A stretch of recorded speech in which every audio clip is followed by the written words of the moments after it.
already started, right? Can you, yeah, so I think you can. Okay, sounds good. I think it's started recording. So I think I will give a very brief introduction, and then Professor Yang will take over. So I think so very happy to say so many so we have a large audience here, and I think there are more and more people will come in so during the talk.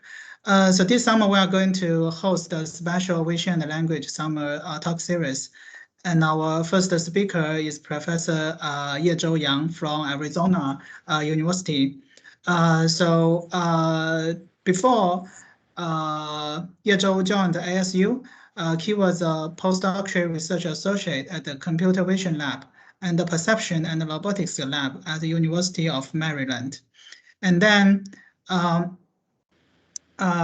He is the recipient of the Qualcomm Innovation Fellowship 2011, the NSF Career Award 2018, and the Amazon AWS Machine Learning Research Award 2019.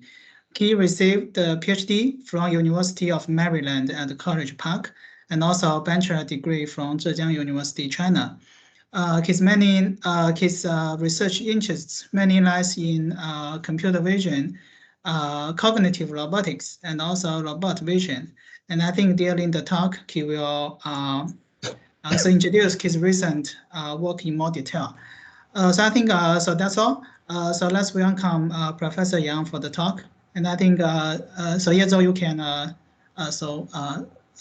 take over. Thank you, Joe. I actually had a meeting with Joe previously one-on-one, and thank you for inviting me to this awesome series of vision and language seminars. I also personally had my second daughter born within the pandemic, so I can fully understand how difficult it is to balance in life and work within this specific time frame. Anyway, this is Yezhou. You can also call me YZ. I'm leading the active perception group at Arizona State University here in Phoenix. And I'm also a tech co-lead with the Institute of Automated Mobility here in Arizona. A little bit more about myself. Over the last 10 years, starting from my undergraduate research, then I joined UMD, and then I started my small research group at ASU.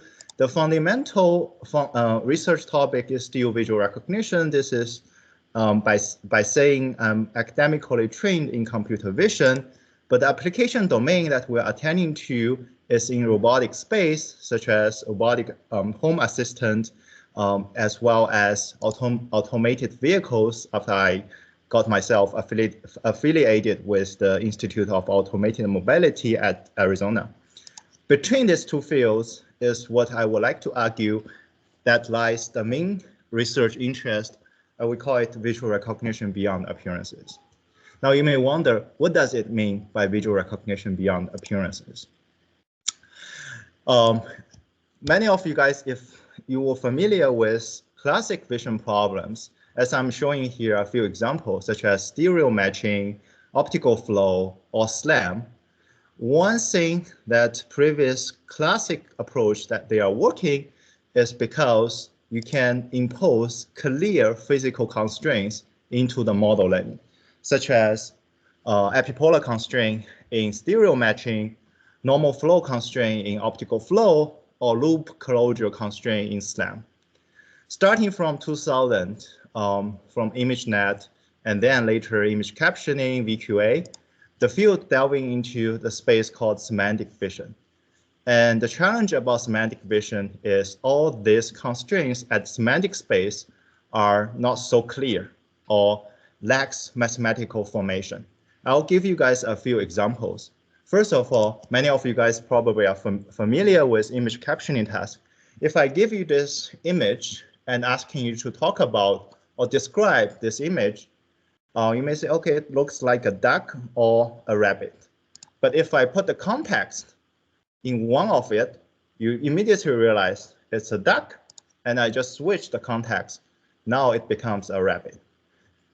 The underlying message is the appearance of this animal doesn't change, only the context changes, the semantic meaning also alters accordingly. Similarly, in visual linguistic QA, if I give you this image and asking what do you recognize, you may immediately say, oh, it's a kind like a high-end lens. But if I put the context, the linguistic context, by the way, it's from Amazon, now you start to realize, okay, it's not a lens, but actually low-end coffee mug in the lens shape, right? Here, the constraint is linguistic context matters. How to mathematically formulate it is still unclear. I gave a talk in New Rips 1 year when I'm leaving the space, the city, I took this image. And if we are treating it as a QA task in the sense of VQA and try to answer the question and challenge the system to answer the question, how many people are waiting for bus? I wouldn't be surprised that state-of-the-art computer vision system will be able to recognize one person, second person, and third person. However, whether there are 3 live person or the third person is just a statue or a performance artist, you need background knowledge, and this background knowledge is not well defined or how to mathematically formulate the background knowledge as a semantic constraint in models. By the way, the statue is from the school, the McGill campus, commemorating the passing of Steve Jobs. If you have this knowledge, immediately you'll be able to answer there are only 2 people waiting for the bus. Without this background knowledge, it's really challenging. The question really is how to model those semantic constraints and how can we mathematically utilize those semantic constraints to pose additional laws into model training that could improve either the accuracy or robustness of vision systems.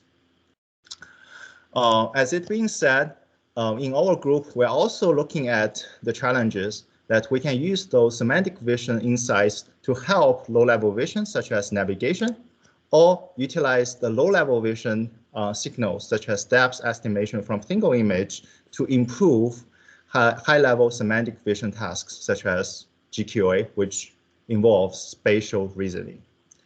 Now, lying in the heart of the problem is the difference between pattern matching and cognitive vision. I would like to argue that visual recognition in the pattern matching sense is we were trying to re-identify of a visible category from previous encounters, and previous encounters means training data, annotated training data. Then you can throw classifiers onto it and try to solve the problem. But what visual recognition in definition is not just about re-identify a category, but re-identify a visible concept. And whenever we talk about concept, there is a lot of things associated with concept, such as where they are used, the way they are used in agents' cognitive process, their format, their acquisition, all of that. Also, it's worth to note that visual recognition not only relying on previous encounters, but also utilize so-called knowledge. Now the question becomes how to involve knowledge or human knowledge to help visual recognition system to perform better. A lot of these ideas is not from me. There is a book called Doing Without Concepts from Edward Marr, a philosopher in Canada. All over the book, he argues categories are not concepts, thus pattern matching is not semantic vision. Okay, all of these ideas, I would say, are good, but in order to move on and showing the power of all these ideas, we need benchmarking tasks. Over the talk, we are going to talk about my group's effort approaching those semantic vision tasks in the following several benchmarking general tasks. Many of you guys probably are familiar with, such as image captioning, video captioning, and visual question answering is you are given an image and a sentence level question. You want to challenge the system to answer that sentence level question with a phrase or a single word. And more recently, there is visual navigation challenge, such as how 3D, AI to song, room to room, etc. One thing I would like to mention is that during the talk, many of the work, well, the high-level idea is actually easy to deliver, but the actual realization and implementation involves a lot of details. And I would refer the audiences to our published papers or under review archived papers for details. And you are always welcome to ask questions anytime within the talk, and I would like to be very happy to answer them during the talk. Now, tracing back to 2011, at that time we showed that a simple linguistic prior, such as linguistic correlations you mined from a gigawatt corpus, could already be able to connect what can be directly detected from image, such as the verbs, the nouns, the actions, the adverbs, together using a hidden Markov model to generate human-like sentences. And we call it sentence generation from image captioning, tracing back to EM NLP 2011. That's probably the first time in my research career we start to look into the vision and language domain together. After I joined ASU, just like I said, knowledge is the first thing I want to research on. And the question becomes, how can we utilize those explicit knowledge as being represented in traditional knowledge graphs to help vision systems improve, right, in either VQA or captioning performances. So in 2016 and 2017, we were pushing this idea called scene description graph. Different from the scene graph that is proposed by Fei and vision groups, scene description graph in our work not only just capturing what can be directly seen, but also utilizing word net, concept net by retrieving those hidden knowledge to supplement what cannot be directly seen from the image. Such as if you want to answer a question to this specific image, are there any audiences? You need to be able to trace the scene graph from person is a player, another person is another player, they are playing a basketball game. If there's a basketball game, then it will be happening in the indoor stadium, and it's highly likely to have audience. So with this kind of explicit knowledge representations, we achieve a bit success as being shown in the numbers here for smaller data set, such as Flickr 30K or Flickr 8K. Utilizing explicit knowledge actually helps improve the performance in image captioning as well as image retrieval. However, we are also seeing the bottleneck. When the data, the training data start to grow, then the explicit knowledge that being retrieved from those large knowledge bases actually introduce more noise than helping the system as being profiled in the last several columns. So we are not being able to beat the state of the art at that time on MS COCO and large data set. Now we start to look at this problem a bit more closer in 2018 in our AAAI 2018 paper, Explicit Knowledge Representation for Image Understanding. We recognize that there are a few good things about using explicit reasoning. One is explicit reasoning. Explicit knowledge is compatible with explicit reasoning over multiple knowledge resources. As being shown in this specific figure, we are utilizing probabilistic soft logic reasoning engine that can chime in knowledge resources, not only from detection, but also from the backend retrieved or harvested phrasal knowledge from other resources and be able to re-rank the answers. Another good part of explicit knowledge representation is it has a feature of a direct decoding that yields explicit explanations for end users or helping with the explainable AI aspect. As being shown in this figure, for our systems to answer VQA questions as shown in 2018, not only we can yield the final answer, but you can trace back to the knowledge resources and the reasoning process to highlight the most likely evidence and the most likely knowledge pieces being used to yield the final answer. These are the good parts about explicit knowledge usage. However, the limitations also fairly obvious. One thing is, and we struggle with it for a while in 2018 and early 2019, is if you have lingering inconsistencies from multiple knowledge resources, then the question becomes which resource or which detection result you should trust more than others, right? This is not so easy question to answer. Secondly, it has fairly low error tolerance threshold. If the perception system yields wrong initial detections, then all the following reasoning processes will suffer from the initial errors. More hurting phenomenon is explicit reasoning, such as PSL. Even we approximate it and speed it up a bit using our implementation, is still comparatively much slower than end-to-end approach.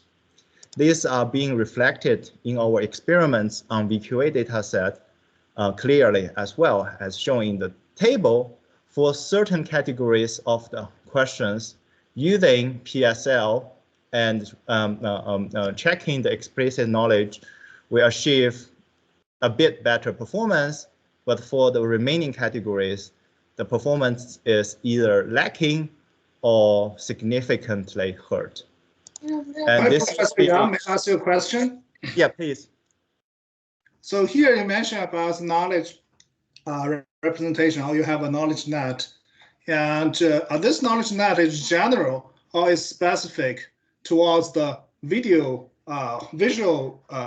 question answering, or this is a general for any kind of the question answering. So if there is a difference, and what's the difference between these two? Oh, yeah, that's a great question. So in our Ichikai 19 survey paper on integrating knowledge and reasoning for image understanding, we categorize multiple systems proposed by different groups and also including ours. There are knowledge bases specifically constructed for VQA. For example, you can construct a knowledge base from captions, MS COCO captions, by parsing the captions and put them into pieces of knowledge.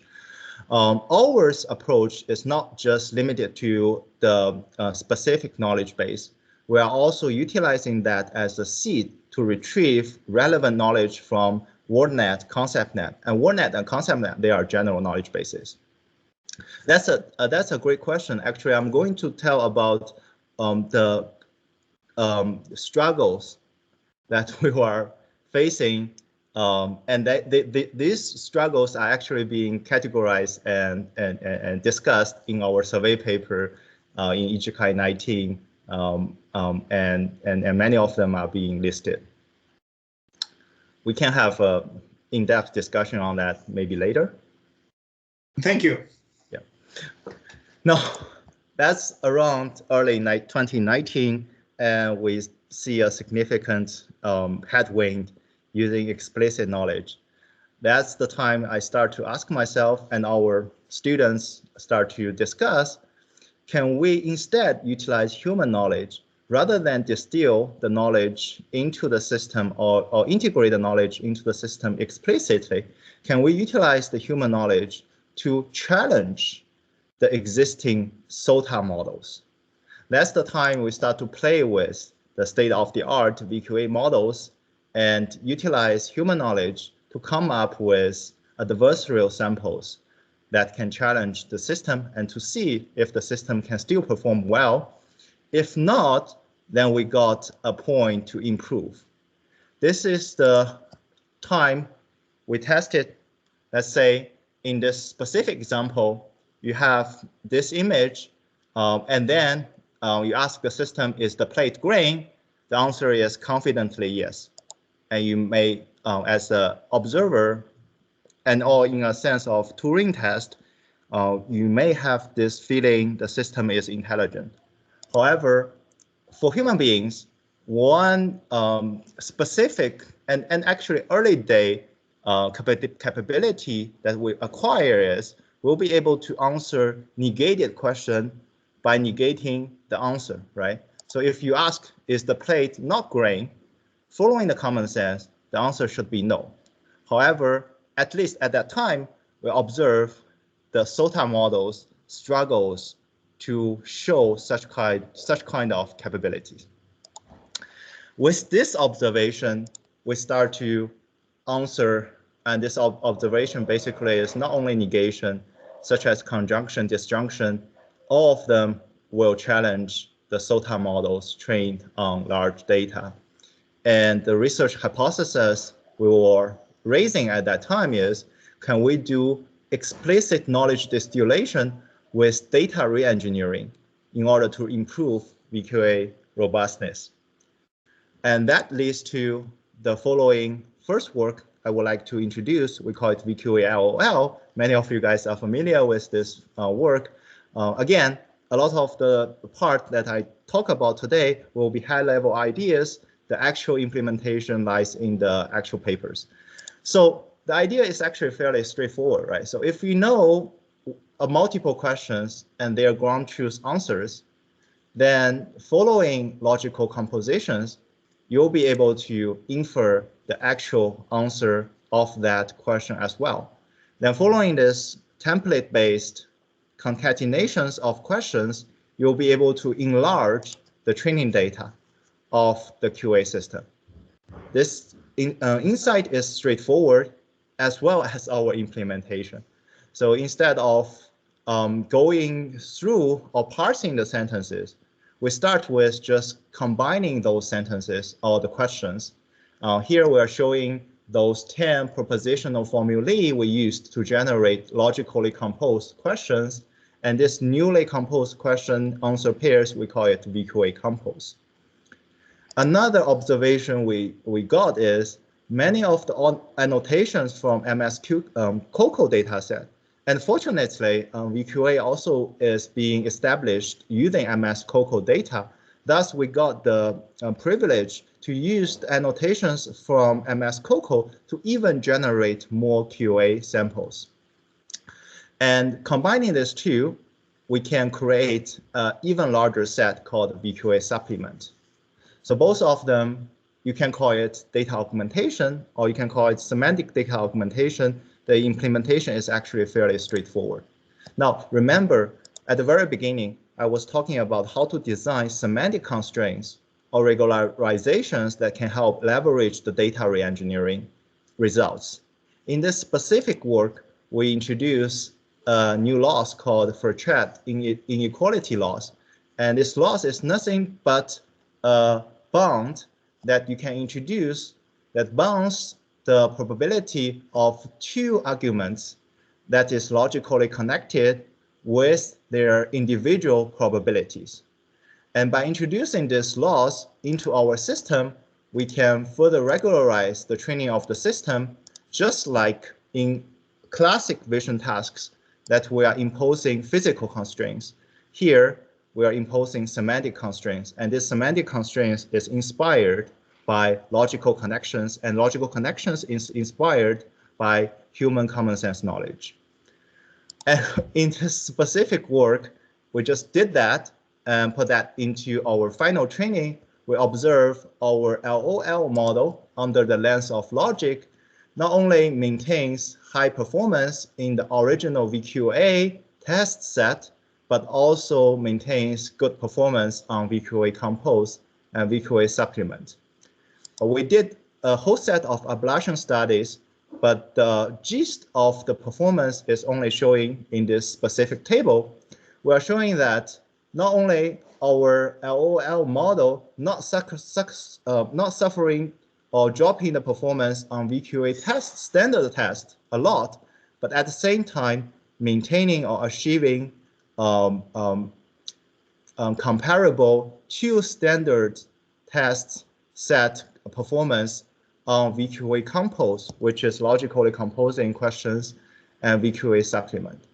So this paper was published in ECCV 2020, And that's our first attempt to trick, well, you can call it a trick or use human knowledge to generate adversarial samples for VQA and how that is being used to improve the robustness of VQA.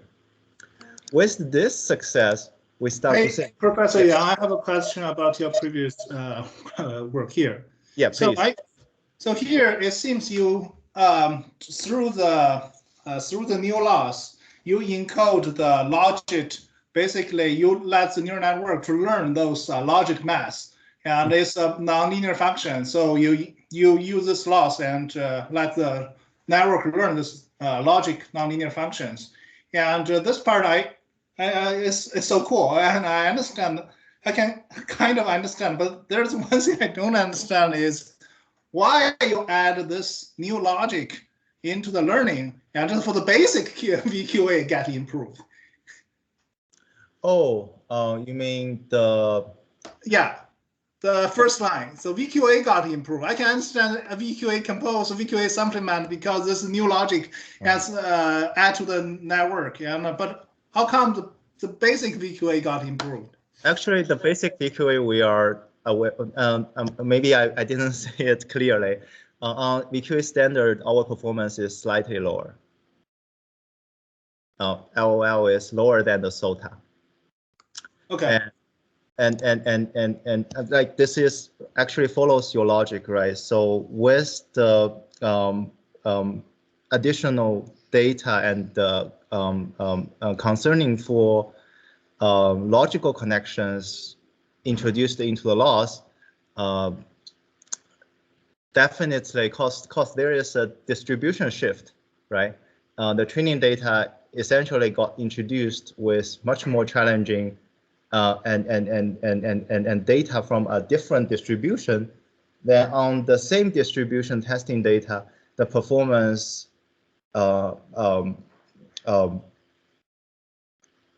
should suffer a bit. Here we are showing the performance actually indeed suffers a bit, but the drop is small. Gotcha. Okay, thanks. Thanks for clarifying this. We didn't get a significant drop of performance on standard test data, but we maintained a high performance over almost random performance on VQA compose and VQA supplement. That's what we are showing here. Cool. Thanks. Thank you. That's a great question. Actually, we in our VQA mutant paper, we had a discussion on that. Cause there is original distribution. Then once you introduce the adversarial samples, you're basically enlarging the training data distribution, right? And thus, the testing data that previously followed the same distribution should suffer, and it's not a surprise. Actually, it's not a surprise. Okay, I'll continue with our thinking, process. VQA LOL, we got, a bit of success as shown in the previous slides. We got to start to think if linguistic reengineering helps, what prevents us from doing image reengineering to improve model robustness? It's equivalent to raising hypothetical questions. For example, in this specific case, the upper image is from the original VQA test set. And if you ask what's the color of the frisbee, the answer is gray. And again, you may observe certain level of intelligence being captured here. But for human beings, what we can do is, even with the same image input, right? We can ask ourselves hypothetical questions, such as, if I color the frisbee in pink, then the answer to the specific question, the same question, what's the color of the frisbee, should be altered to pink. However, a lot of the cases, and we tested on SOTA models in previous work, it seems SOTA models also struggles with image level alterations. If it still think it's green, then you see a problem, right? So the model is not robust towards image mutations.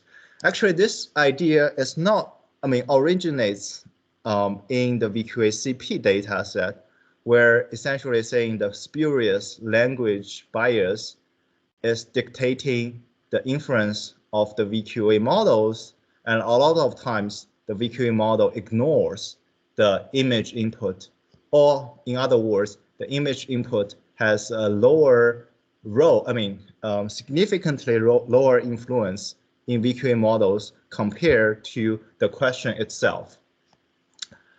Thus, at that time, we utilize VQA-CP as the challenge and benchmarking task to show our idea. And this idea is nothing but improvement from VQA LOL. So instead of doing question alteration, Q star, we can also do image alteration. And the question alteration or mutations, we were doing word masking, word substitution, negation, NLP tools. And image mutations, we can do is removal of objects, morphing of object colors, and there must be other operations you can throw onto it. But at that time, we just utilize these two most reliable image editing tools that is available.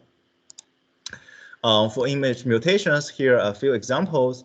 One caveat I would like to mention here is, again, because VQA is built on MS COCO, and MS COCO has pixel level annotations of objects. That makes the inpainting and the color inversion or image editing much easy, right, than without pixel level annotations. So what we can do is, for example, in this image with 2 persons, how many persons are playing? The original answer is 2. What we can do is we can utilize image editing tools to remove 1 person, and then the answer correspondingly should be altered to 1. Similarly for color encoding, right? This is the data augmentation you can do on the image space. Similarly, we enlarged the language space editing, not only just for logic connections, but also use substitution, deletion, or masking, all these techniques, and enlarge the question level mutations. Now, at this time, we're still at the data augmentation stage, where you can utilize human knowledge about thinking hypothetically to create more training data for VQA system or training VQA system automatically, right? All these are not human imposed, but using the human knowledge to create template, and then using the template to create a new data. However, like I mentioned, every time we create new data augmentation task, I would like to ask myself any kind of, discuss, is there any kind of semantic constraints that can also be paired in order to train the model? So in this specific VQA mutant work, which is published in EMLOP 2020, we introduced a new loss called pairwise consistency. Before I introduce pairwise consistency, there are 2 additional losses we also use. The traditional VQA loss, basically is the classification loss, and an answer projection loss. And this answer projection loss is basically an NCE loss that project the intermediate vectors of the system before and after mutation onto a shared, you can call it a manifold, or you can call it a shared space.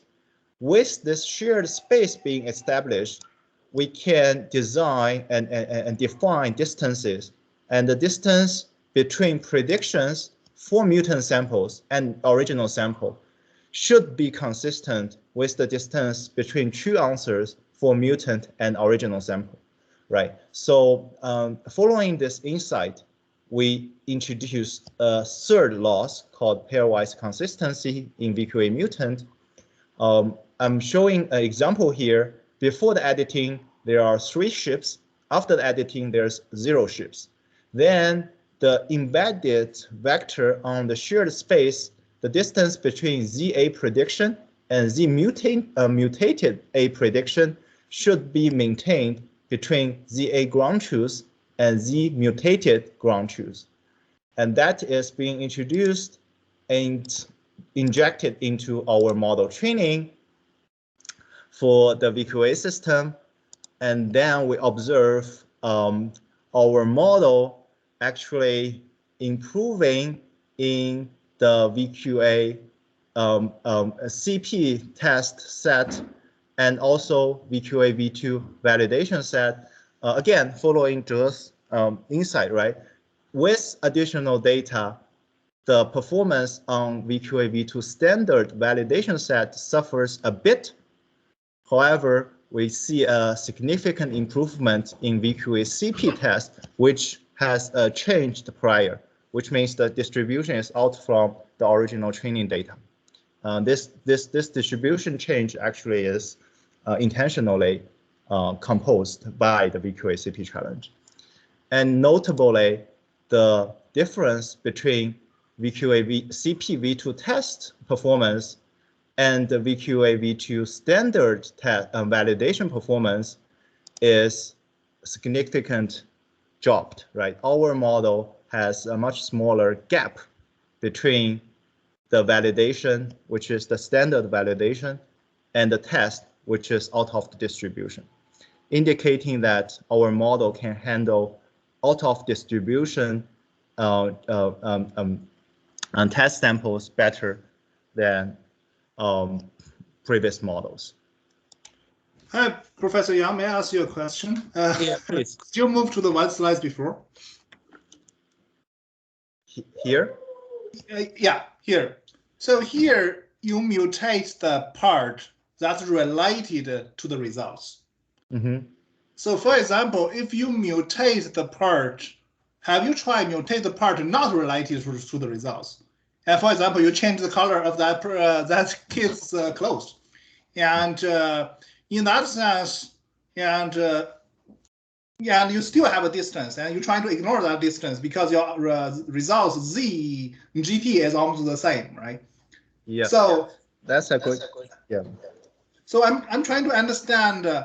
So this part basically, whenever you said the Z has a distance, and you will be reflect on the distance of the image change. But once you have an image change, but Z has no difference, and what's going on? That's a great question. Actually, that relates to well, I had a discussion with Damien on that. Damien from Australia, and he is moving to Europe. This is actually relates to causal reasoning, right?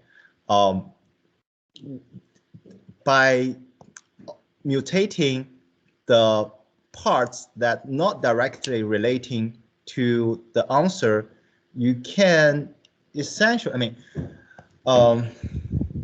first of all, we may not be able to automatically get the ground truth answer. In such a case, human in the loop is needed, as your adversarial VQA model is doing, right? So definitely need human to give you a new answer, because the part that you altered may yield an answer change or may not, right?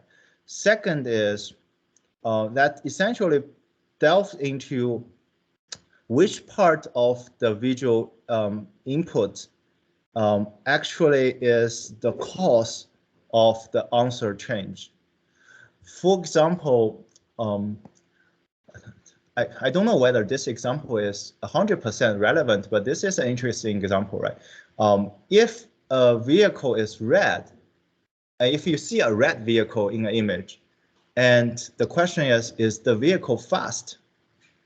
A lot of times the answer is yes, because from kind of spurious common sense that someone color his vehicle with flashy color typically is a high-end fast vehicle.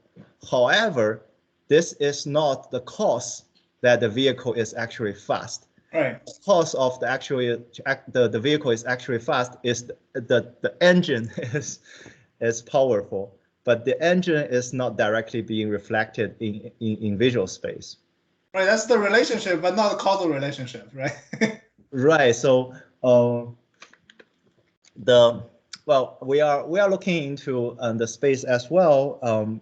However, I mean, there are also recent relevant work from peer groups discussing the causal reasoning and trying to deal with like how to effectively get the cause and effect relationship in VQA. I'm willing to discuss. I'm actually very interested in this space, and I think that's actually one of the potential future work in VQA and VML, because we don't know, right, what actually is the cause that leads the machine to think the vehicle is fast. Right, but Drew, I think the question, well, excuse me if I didn't answer your question directly, but my point is, if you alter the parts that not directly related to the question, then in order to have high fidelity QA samples, you anyway needs to involve human in the loop, right?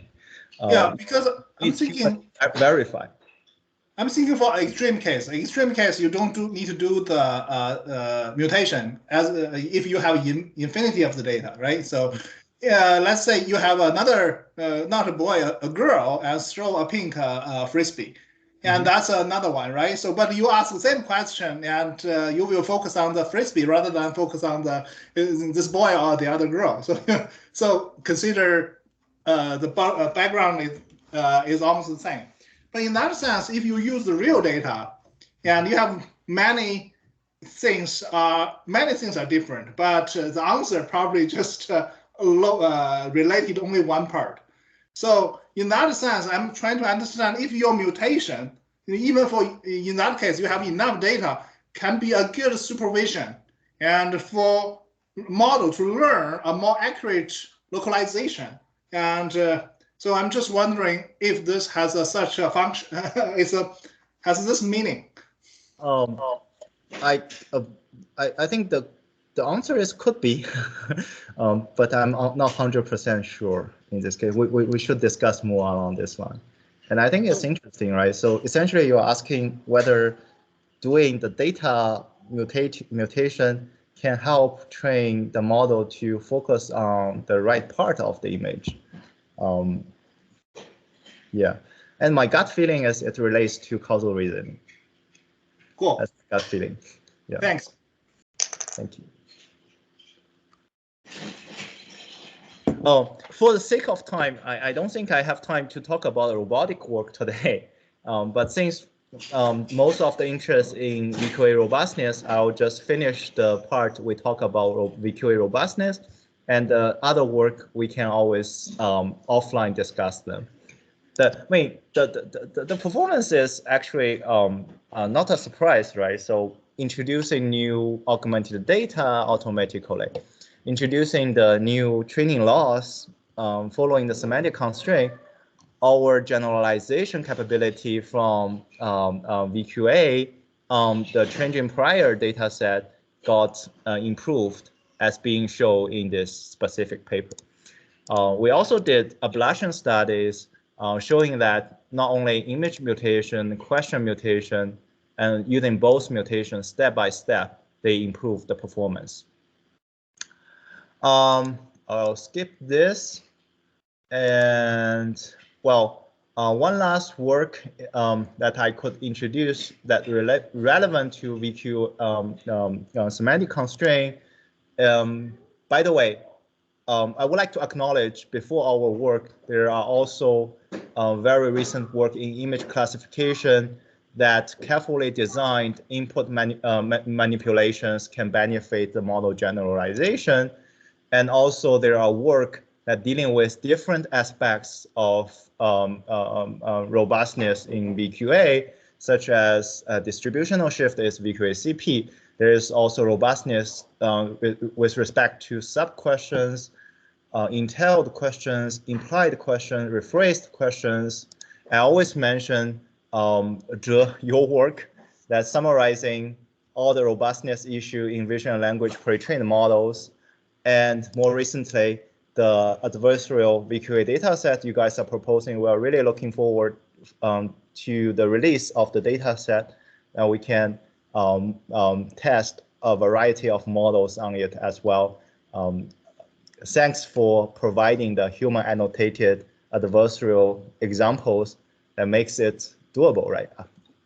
If not, then there's always this question: how well the how trustworthy the auto-generated QA samples is from our previous work.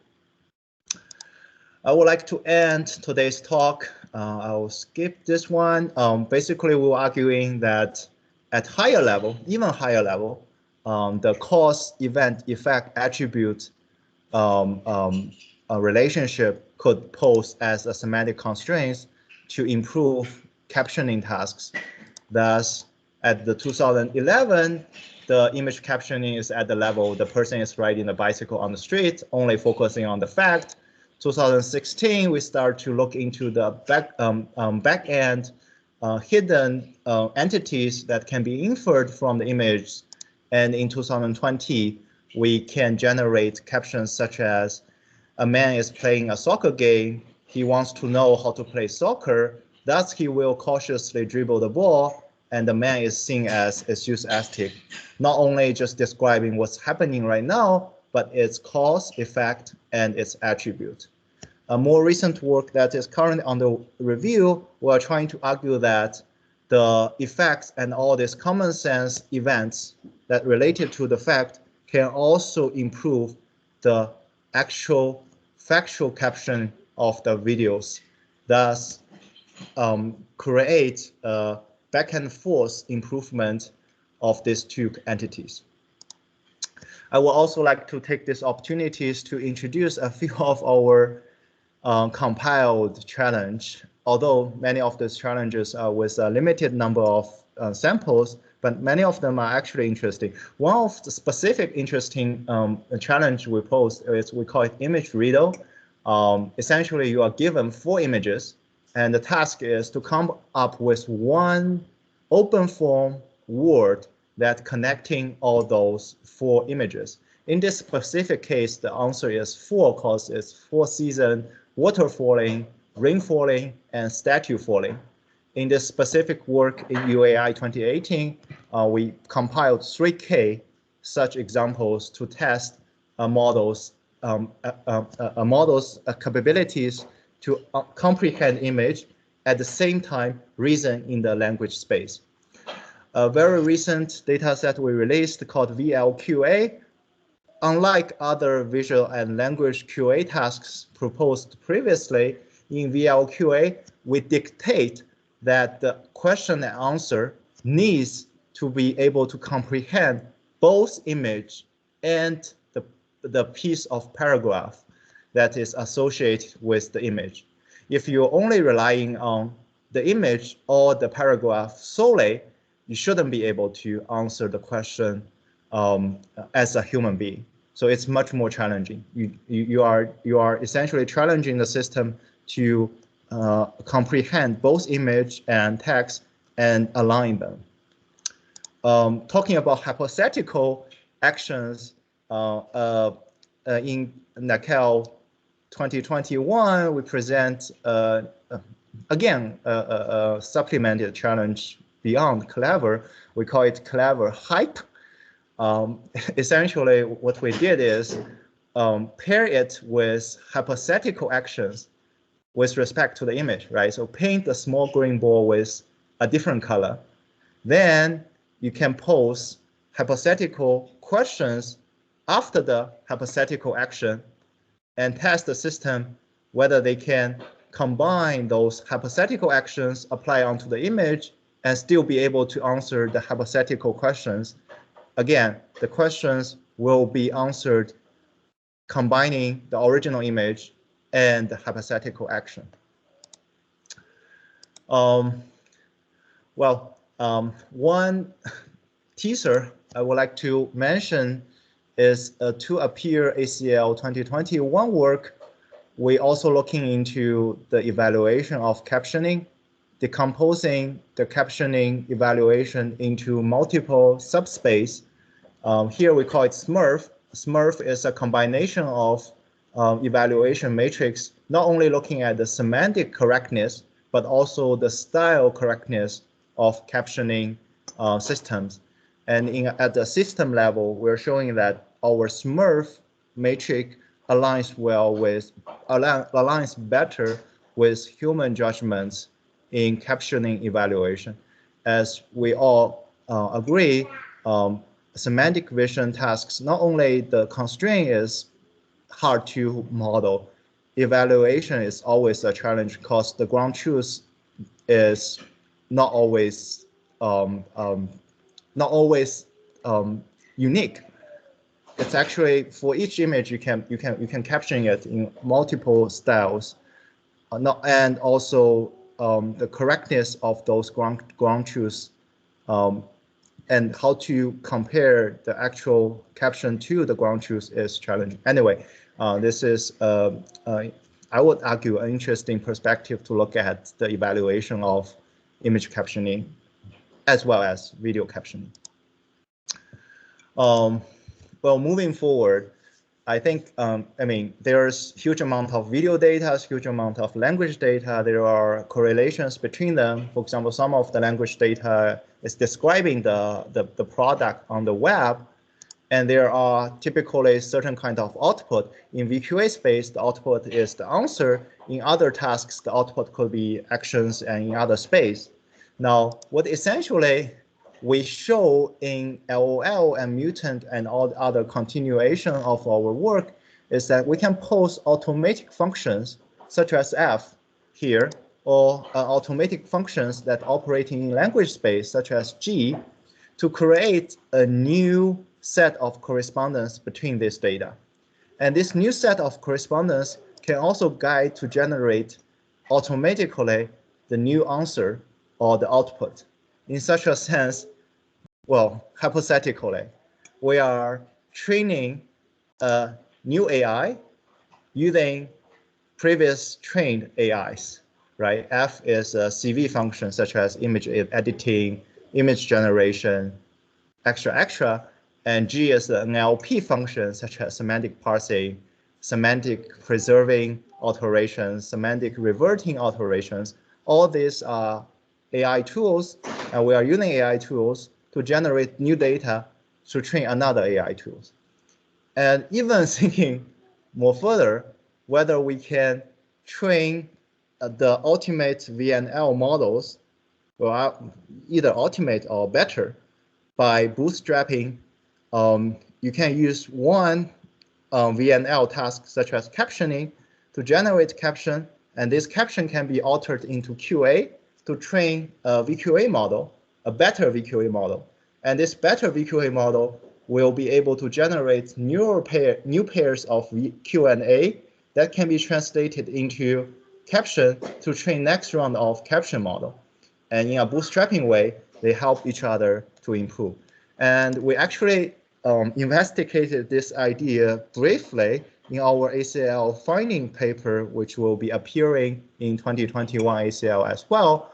We're showing that by directly passing the captions of MS Coco, such as a car that seems to be parked illegally behind a legally parked car, we can generate synthetic Q&A answers on pairs. And those synthetic Q&A pairs can already be able to train a VQA model performing almost comparable with VQA model trained on human annotations. This is an interesting work. We call it WeQA, weekly supervised QA. It's all the codes and data and paper is online already. By the way, the link is wrong. I should update that. Another idea that we are exploring is, just like I mentioned at the very beginning, there is classic vision tasks such as stereo matching, optical flow, all that. And the question becomes whether we can use low-level signals such as depths in order to help high-level semantic tasks. The answer should be true, right? For example, in order to answer questions such as who is feeding the giraffe behind the man, the better understanding about depths in the single image should be able to helping a system that answers such a question with more confidence, which actually being shown it is true. We are actually this work is still under review, but I would just like to give the audiences a teaser. From low-level signal to help semantic vision seems to be doable. From semantic vision to help low-level signal. For example, if you have QA annotations, the vehicle behind the human being is red. Does it going to help, let's say, single image depth estimation in low-level signal space? We are also investigating that route as well. Some initial experiments seems to be fairly positive. With that being said, let me jump to the okay, sorry. Excuse me. And also for the sake of time, this is all the work lying in vision, robotics, and visual recognition beyond appearances from my group. Many of the work has a short acronym. If you are interested in any of this work, feel free to search online, and we are always open for further discussions through email or other appointments as well. As usual, I would like to acknowledge all the funding resources that supports my group's research from NSF, DARPA, ONR, and institutional collaborators from Verisk, Amazon, Adobe, Samsung Research. We recently got a grant with Samsung Research working on robotic object search, which I don't have time to talk about today, but that part of work is also interesting. And I would like to thank all the students, PhDs, master undergrads working with me at ASU, and close collaborators, Chita Barao in knowledge reasoning and NLP, as well as Max Yiren in optimization and machine learning. With that being said, I'm not going to go over the take-home messages, but if you guys are interested, we may be able to discuss it later in Q&A sessions. And with that, I think the beauty about vision and language is you have researchers, many of them trained in CV, many of them trained in NLP, and we are looking at the same challenge. I call it city of VNL. We initially have different impressions, but this interaction makes it fairly beautiful in my sense, in my opinion. Thank you all for joining today's seminar.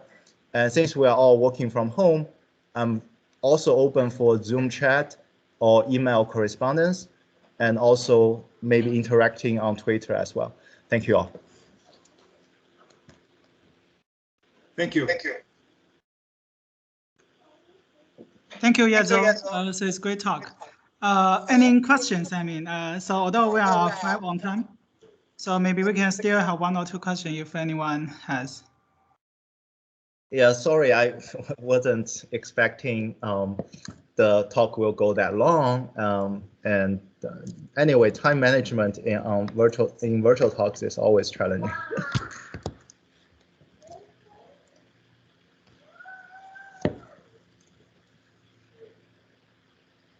Okay, so seems no question. So maybe let's welcome Yazhou again, and then that's the end of the talk. Yeah. Thank you, Joe. Thank you. Bye-bye. Would it also be possible, just in case if people want to stay back, I would be interested in knowing what's the robotic aspect of it. if you could just highlight or summarize very quickly. Sure. Let me try to open the current. Are we still at the presentation mode? Yes, I can see your screen, but I see the entire thing. I don't see it in full screen. I see. Let me just go quickly with two recent work that we presented in 2021. One is, we call it hierarchical. Well, it's actually quite hard because if I jump directly into the methodology, we don't know what kind of tasks we're dealing with. The task-wise, we call it robotic object search, right? In the sense of object recognition, you are given an image and you localize the object in the image. Here, you are given the system target object, and we would like to localize it in a dynamic environment. And this environment could be a physical environment, such as a kitchen or a flat of a certain apartment, right? So instead of modeling it as a classification task, it becomes a dynamic control problem. Once it becomes a dynamic control problem, then it relates to several challenges, such as how to define good reward, how to learn in a sparse reward setting, and how to generalize across various instances.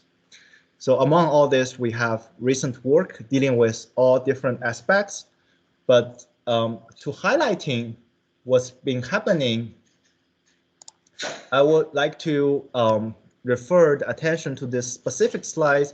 We're showing that we can decompose robotic object search task into two levels.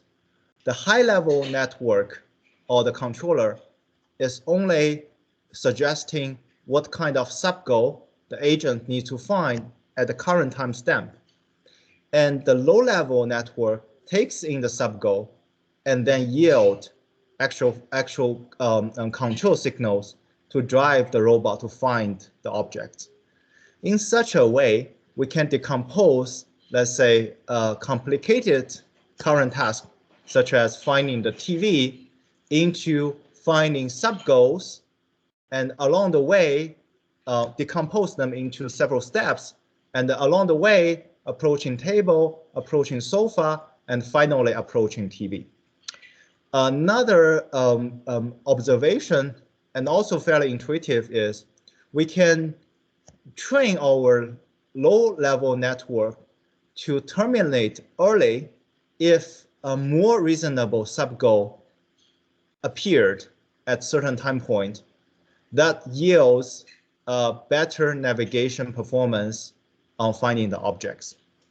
So this is essentially the way we decompose the high-level network and the low-level network.